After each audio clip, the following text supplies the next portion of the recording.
Sayang hindi ko na videohan kung paano ko siya niluto, guys. Alam niyo ba, nakahingi ako ng ano, may nagputol ng puno ng sampalok doon sa ano, sa malapit sa tricyclean kung saan hahatid ko kasi si Dwayne. So ayan. Tapos nagpunta ako ng ukay-ukay. Pagkahatid ko kay Dwayne, tama-tama sa tapat ng ukay-ukay, nandun yung nagpuputol ng puno ng sampalok. Tapos mga kapwa ko Ilocano. So nanghingi ako doon, guys, sa kanila. Sabi ko pampaasim ko ng ano, ng udang. Ibig sabihin ng udang, guys, sa Ilocano is hipon. Ayan.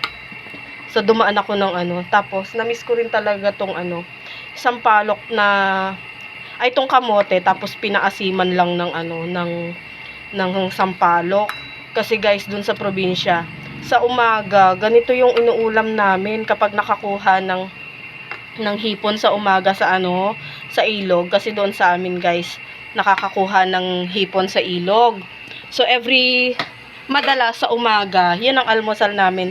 Almusal ko bago pumasok. Ganyan niluluto yung ano, guys, yung talbos ng kamote, hipon, at saka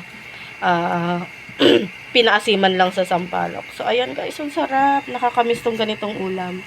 So sayang hindi ko na ipakita kung paano ko siya niluto. Anyway, nag-enjoy ako dito, guys. So sobrang na-miss ko tong ulam na to.